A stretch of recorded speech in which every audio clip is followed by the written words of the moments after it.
As someone who grew up battling with a mental illness, I've taken a lot of how I dealt with it and what I wanted to hear when I was at a low point to help me deal with certain calls. There's a high frequency of calls that are made by individuals who want to end their lives. Sometimes contacting 911 is a call for help, as they don't want to die but cannot move past the suffocating feeling of depression. Some call because they want their body to be found. These people are more worried about how long it'll take for someone to notice, so by telling someone who doesn't know them personally but will do something about it quickly, makes it easier knowing that they won't be alone for very long after they pass. No matter how long I've been talking to these individuals, these calls never get easier. For confidentiality reasons, all names have been made up. This call came in shortly after 10 p.m. on a Wednesday night. 911, what's your emergency? I don't know who else to call. Can you talk to me for a minute? Of course. Can I ask what's wrong and what your name is? Lorraine. I just don't know what to do anymore, you know? I get that. Did something happen? Well, my husband left me with our 3 kids. I didn't even want kids when we got married. Oh, I can see how that might be overwhelming. Nothing goes right.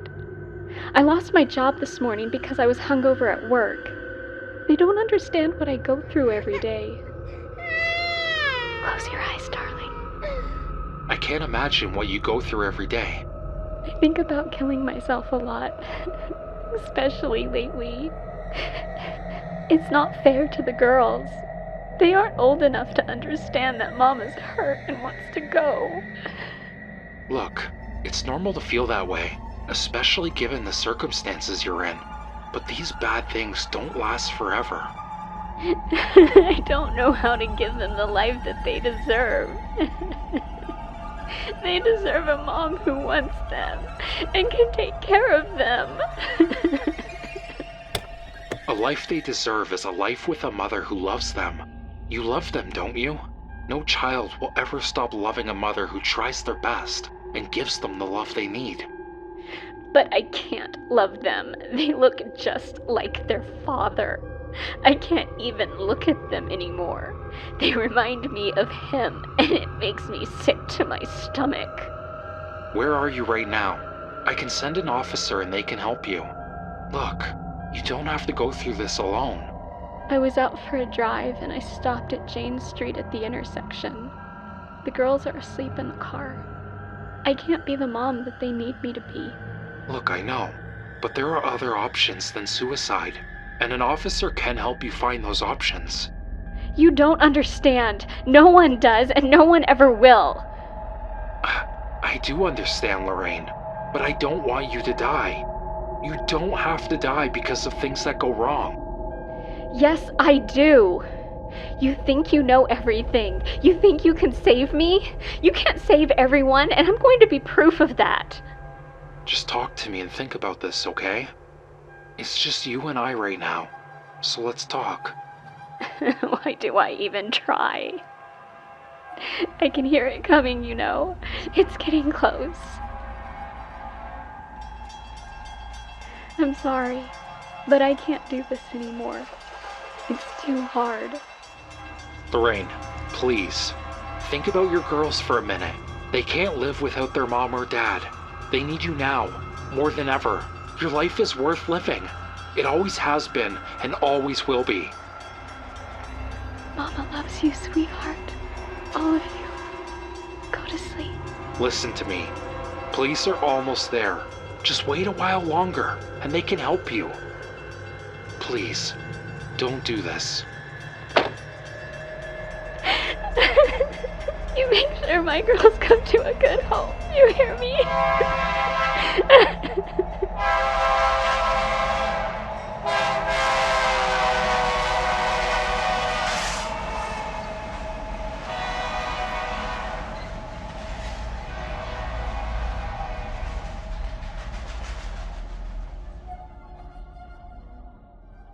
Unfortunately, the police arrived as the train was passing, Lorraine didn't make it. The car was parked not too far from the track, and the girls were sound asleep when the police found them. Social services took care of the girls from that moment on, and I never found out if they found a good home or not. I don't think I'll ever be able to get over this call.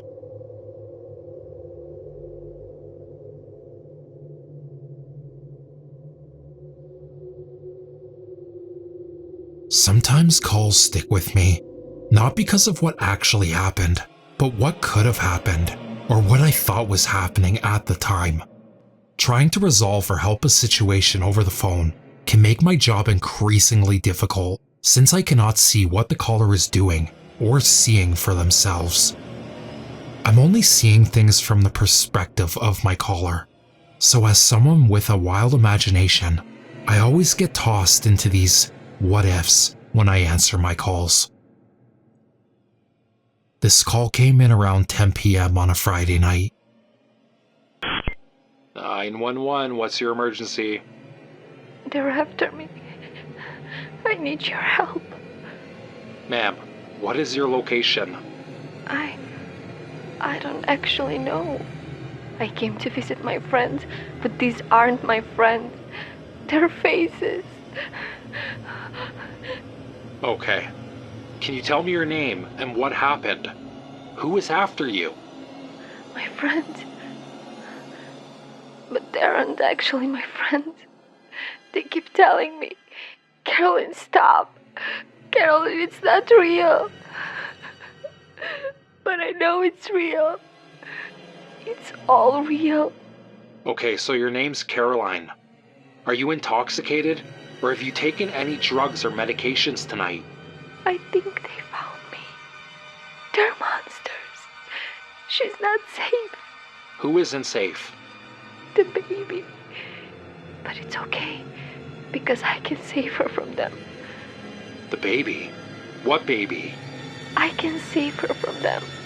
They're monsters. She's not safe. She needs me. Caroline, please, do not do that. The police are going to be there soon, and they will save her, okay? You don't want to hurt her, do you? But she needs my help. Who else is going to save her from the monsters? She needs to be saved. Caroline, you cannot take that baby. I'm going to save you. It's okay. I'm going to save you. It's okay. It's okay. It's okay. I'm going to save you. Are you still there?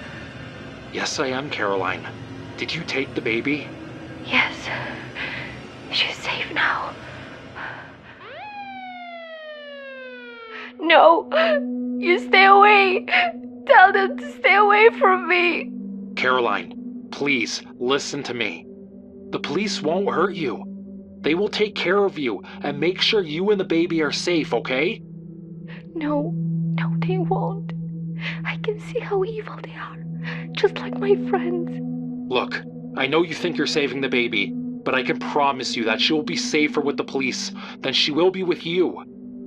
Caroline, what if you hurt the baby? You said you didn't want to hurt her, right?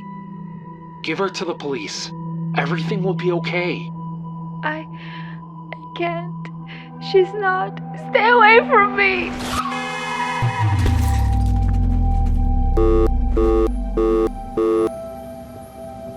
I found out a few days later that Caroline was in fact high on drugs.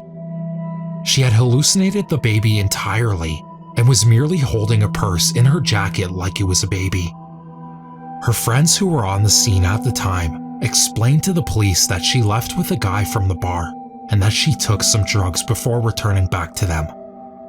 They said that they suspected that it was LSD or some other hallucinogenic drug because she kept saying that their faces were getting distorted and they weren't her real friends. Caroline later died in the ICU. Of what? I'm not sure.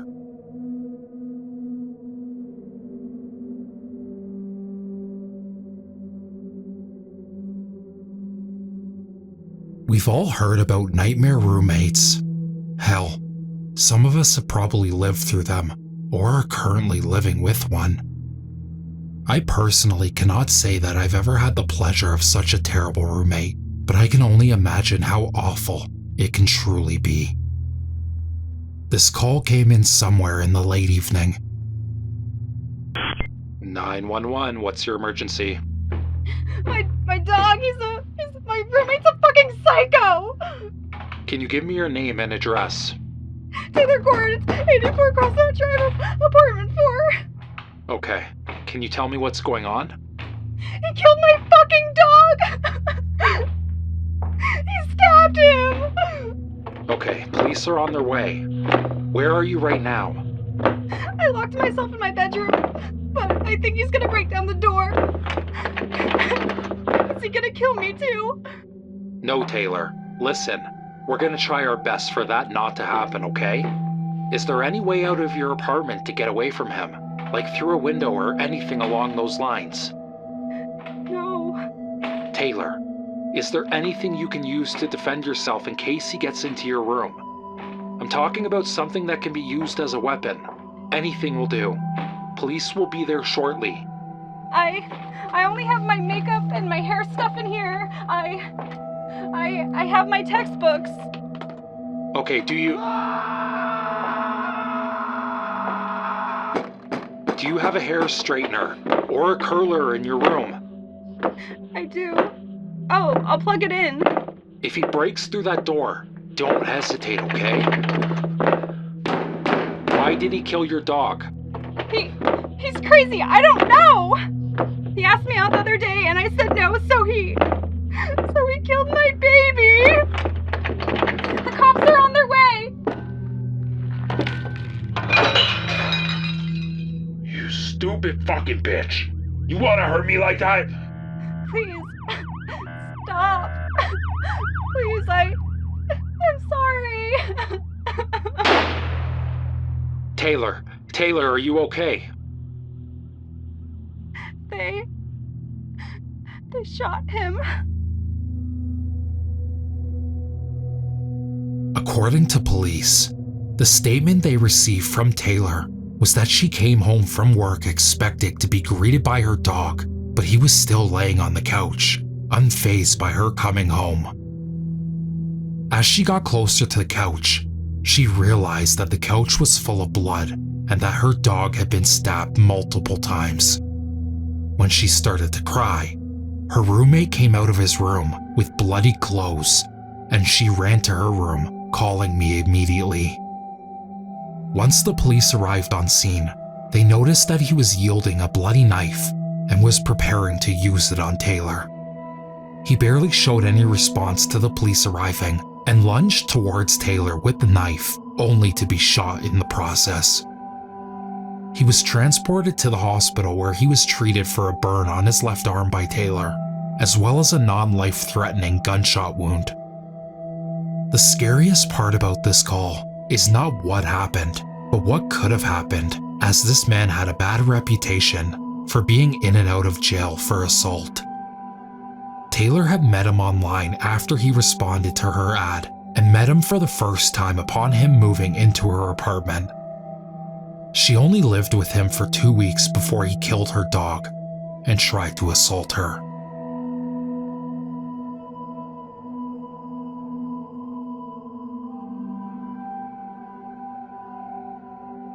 This call came in around 9 p.m. 911, what's your emergency? I think someone is watching me or following me. I think they might be in the house. Okay, where are you right now? Are you in a safe place? I'm at my friend Dylan's house. He left to go to the corner store, but I don't know. It's been a little bit longer than usual. It doesn't feel right. Huh. Do you know Dylan's address? What's your name? My name's Patrick, and yeah, it's 22 Maplehurst Drive. I'm freaking out, man. You said that you think someone might be in the house, correct? Are you in a safe place? Can you give me more details? Yeah, I'm in the basement now. I closed the door, but I think I can hear someone walking around. I don't know. I might just be tripping out. But like yesterday, I noticed this car outside my apartment, and it's been everywhere since. I went to class, and I saw it in the parking lot on my way in this morning. I tried to tell Dylan about it, but he told me that I'm a pussy. I don't know, it feels weird. Like the car is outside Dylan's right now. It's weird, right? That does sound a little suspicious. I've sent out the dispatch. Someone should be there shortly. Did you get a chance to look at their license plate? If their car is gone when the police arrive, they can run the plates. No, but I can go out and look. No, listen to me. That's not a good idea. Stay where you are. What does the car look like? It's a black Ford Focus. The windows are tinted and everything. Okay, I'm just adding to the dispatch and letting them know to look out for a black Ford Focus. Can you still hear someone upstairs? No, hold on. Dylan just texted me. He's gone to the grocery store to get the munchies. Fuck, what do I do? Can you ask him if there's a possibility that anyone else could be at his house? His parents, sibling, a girlfriend or something? They're gone on vacation. He had to work. That's why we're crashing here. He's got cable. I don't. He doesn't have a girlfriend either, so I think whoever is following me is in the house. Okay. Is the door locked to the basement? Yeah, I locked it when Dylan left. I'm not just paranoid, right? No, I don't think so. Just to be safe, I want you to stay in the basement. Text Dylan and let him know what's going on, so that he doesn't walk into a potentially harmful situation. Someone's trying to get in. I can hear them trying the doorknob. Patrick, is there somewhere you can hide? There's a bathroom. Okay, go in there and lock the door. Listen, I want you to stay in there until the police arrive. Is that the fire alarm? Yeah, the house is kind of foggy. Did someone start a fire in the house? What do I do? Are there any windows in the basement? No. Okay, so you'll have to go up through the basement door and to the nearest exit. But first, I want you to go into the bathroom. Do you see any towels? Yeah, I do. Okay, I want you to soak it in cold water and put it over yourself and over your mouth and nose. It'll help you to breathe. Can you do that for me? It's locked! The smoke's really bad up here! Try your best to break through the door. Do you know if there's another way out of the house from the basement? I can't break the fucking door. I think there's something in front of it. What the fuck do I do? Patrick, go down to where you were in the basement. The smoke won't be as bad down there.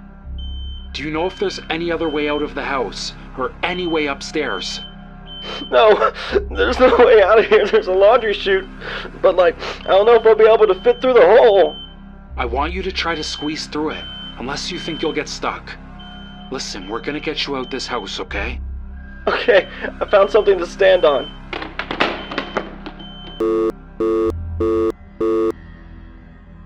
The following morning I was off. I heard the news about the fire. The news read something along the lines of, "Family home gets torched as family is away on vacation." In the details, they mentioned that a boy had been stuck in the basement and they found him unconscious and badly burned. He was sent to the hospital for immediate care. Upon further investigation, they found out the fire was set intentionally and that Patrick had been trapped in the basement on purpose. Patrick himself had third-degree burns to 50% of his body, and he was put into an induced coma for recovery. After spending 60 days in a coma, the doctors decided to wake him up. He was awake for nearly a week before he suffered a stroke and died. He was only 21 years old. Police still don't know who set the fire and why, but I'm positive it had to do with the car that he said was following him.